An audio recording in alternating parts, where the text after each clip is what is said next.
Olá, começa agora mais um programa da TV do Complexo de Saúde da Faculdade de Medicina de Ribeirão Preto, do Hospital das Clínicas e da FAEPA.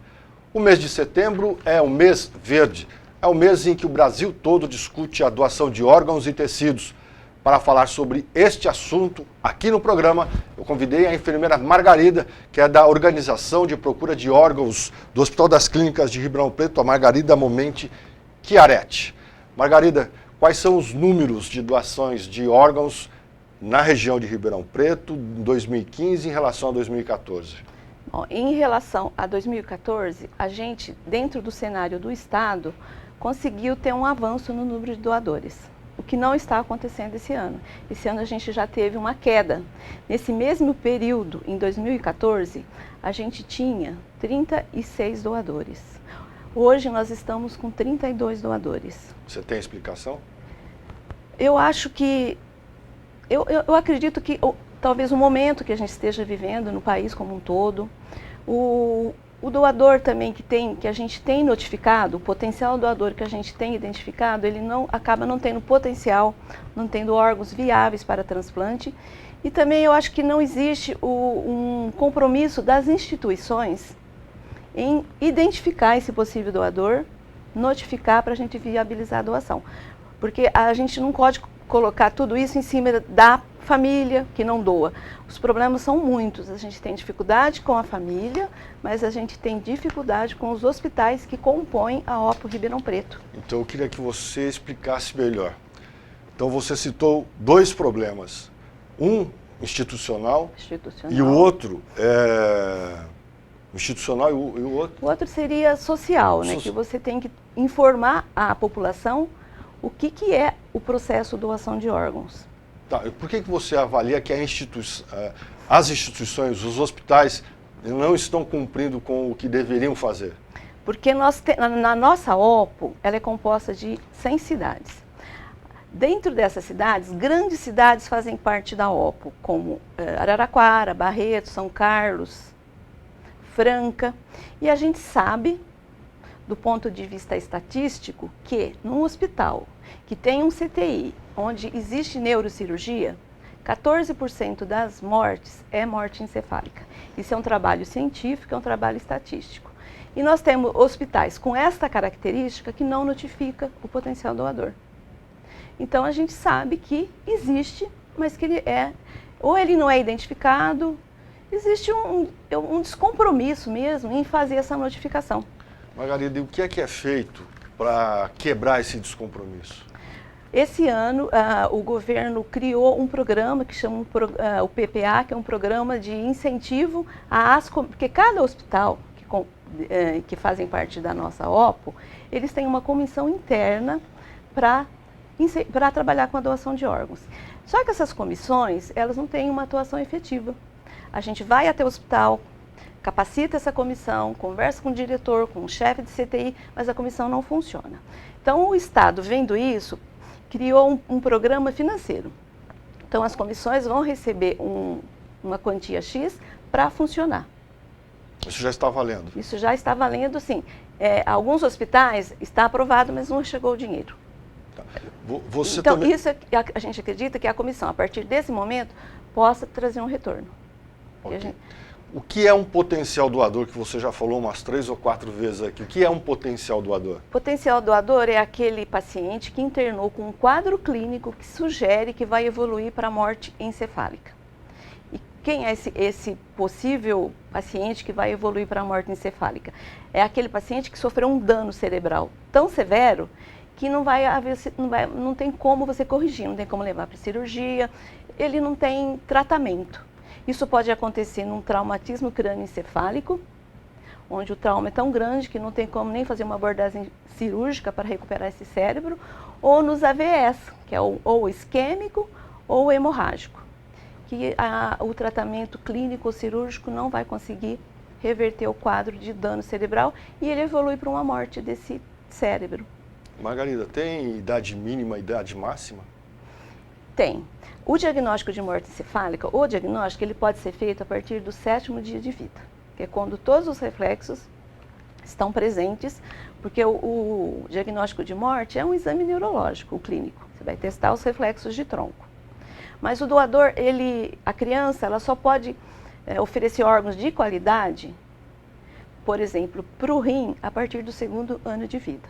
Porque o rim, numa idade inferior a 2 anos, a própria cirurgia, a técnica cirúrgica fica um pouco difícil. Agora, coração, pulmão, fígado, ainda tem equipe que aceita no 1º ano de vida. Então, se é uma criancinha de 3 meses, 4 meses, a gente faz o diagnóstico, a gente até oferece a doação, mas a aceitação do órgão é mais difícil. A gente fala que o doador ideal é aquele que está entre 15 e 45 anos. Porque tudo está, assim, em plena atividade, tudo que tinha que desenvolver já desenvolveu. Então, é o doador ideal. Tudo está funcionando direitinho e ainda está, por exemplo, o coração. Se ele tem algum comprometimento com placa de ateroma, por exemplo, até 45 anos, ainda ele tem esse comprometimento menor. O pulmão, ele também é mais saudável. A partir dessa idade, a gente já começa a ter órgãos um pouquinho menos de qualidade, mas não invalida a doação. Então, hoje eu coloco um doador no sistema até 75 anos. Mas nessa idade, só existe aceitação de rim, fígado e nem córnea, porque a córnea agora é até 70 anos. Mas pelo menos fígado e rim, dependendo da qualidade daqueles órgãos, eles podem ser transplantados. Margarida, apesar do recuo que você falou no início do programa em número de doações, em 2015 foram? Até hoje, 38. 38. O ano passado, 32, 34. O ano passado, até hoje, era 36 e hoje nós temos 32. Então, a gente teve 4 menos. Apesar dessa redução de 4 doações a menos, o índice de recusa familiar no trabalho que vocês desenvolvem aqui na região de Ribeirão Preto, a Organização de Procura de Órgãos do Hospital das Clínicas de Ribeirão Preto, tem a melhor média nacional. Sim, o ano passado nós ficamos com a menor recusa, em torno de 25%, quando a média no estado foi 42%, 44%. Então, ou seja, aqui de cada 10 pedidos, apenas 2,5 não aceitavam, 7, 7,5 aceitavam. Foi assim, uma coisa até que fez a gente ficar muito feliz, muito motivado, porque lá na UE a gente já conseguiu fazer um trabalho bom de capacitação, os profissionais estão mais envolvidos, as equipes de neurologia, de CTI, elas têm uma atuação mais rápida, porque o doador, o potencial doador é um paciente extremamente instável. Se você não te fizer as intervenções rapidamente, ele vai evoluir para a parada do coração e a gente perde o doador.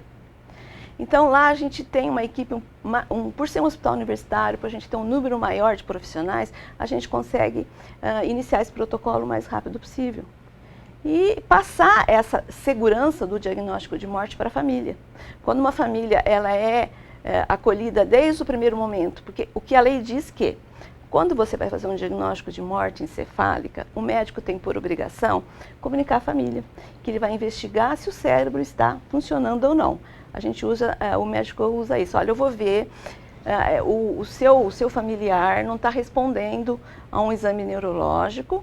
Ele fala de uma maneira bem simples, porque a família entenda. Então, nós vamos fazer testes para ver se o cérebro está funcionando. Então, a família já começa a ter a ideia de que é possível que esse cérebro não funcione.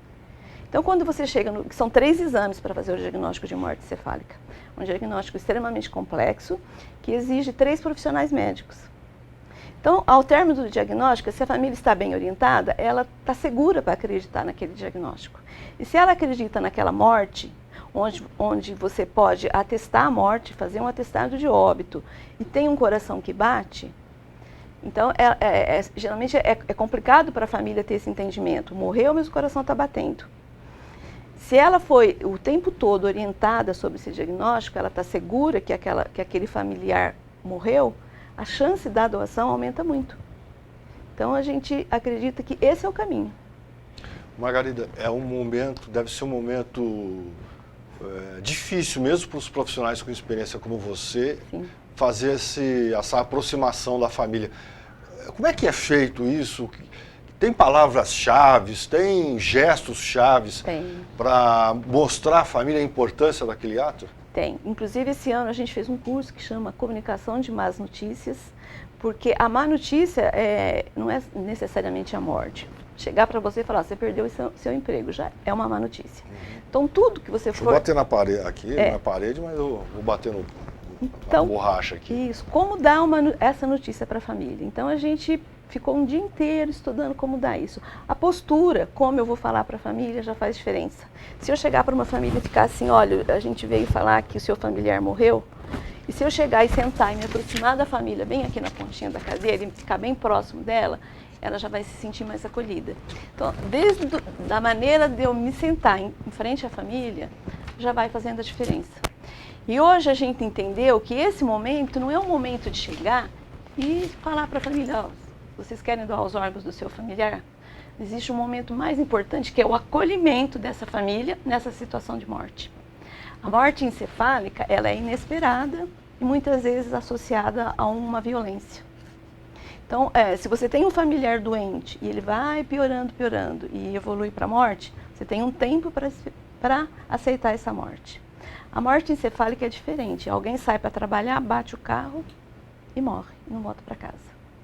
Então, para a família entender que essa pessoa que chegou lá na UE ou em qualquer outro lugar, eu falo da UE porque é um hospital que a gente tem um maior número de doações, entender que o filho daquela senhora pegou a moto de manhãzinha, saiu para trabalhar e de repente ela recebe uma ligação que ele sofreu um acidente, está internado em estado grave.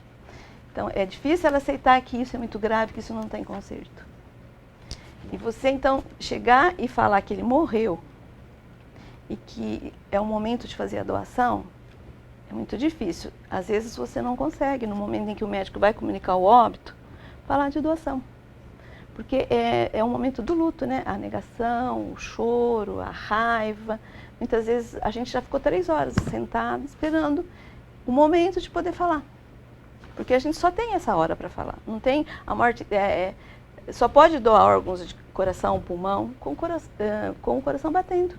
Depois que parou, não é mais viável. Então a gente tem que falar antes do coração parar. E a gente tem que esperar esse tempo para a família. Já houve situações que a gente não conseguiu falar. Porque a família entrou num desespero tão grande, que não tinha como falar. E às vezes a família também não acredita na morte e fala, eu quero esperar amanhã, porque ele vai acordar. Eu tenho fé em Deus, e a gente não pode contestar a fé de uma pessoa, né? A gente reforça que o diagnóstico é definitivo, que não tem como acordar, mas a gente tem que respeitar essa dor.